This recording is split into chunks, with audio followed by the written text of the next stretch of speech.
দেখি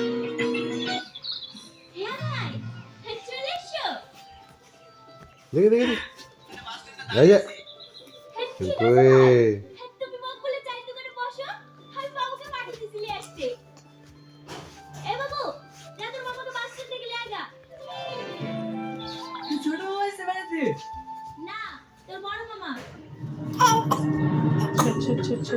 বড় মামা আবার কি করতে আসছে? কাল দিদি রোজা না?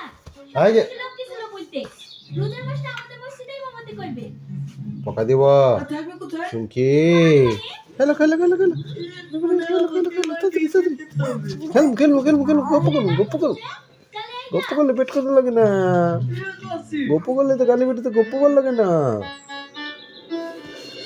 গালি বেটে গপ্প কর লাগে আস্তাগফিরুল্লাহ। গালি বেটে গপ্প কর লাগে না তোমার গালি বেটে গপ্প কর লাগে না তো গালি বেটে গপ্প খালি তো চুমকি এই যে পরে পরে পরে পরে পরে গো খেলো খালি বেটে গপ্প কর লাগতো না খেলতে ভালো লাগতো না গপ্প ভালো লাগতো না দাঁড়াও, আমি কালকে তোমার একটা তোয়ালে ছবি লিখে দেবো, দেয়ালে লাগিয়ে দিও। ঠিক আছে।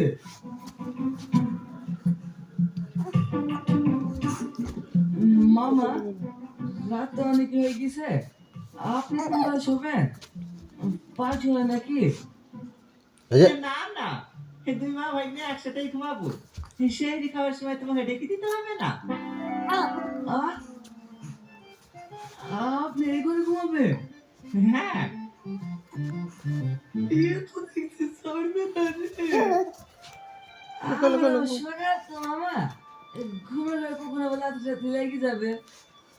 প্রভাব করে ব্যাপার না ভাইনি, ছোটবেলায় তোমার কত লাভ খেয়েছি। না, এই শোনা লোক না। শোনো ভাইনি, রমজান মাস হচ্ছে নেকির মাস। এই মাসে রোজা নামাজ পড়লে আল্লাহ পাক সব থেকে বেশি খুশি হয়। বুঝাও, ভালো করে বুঝাও। আমাদের কথা তো শুনবে না। দেখো তুমি বুঝি পারবা কি? মা, ভাগ্নে,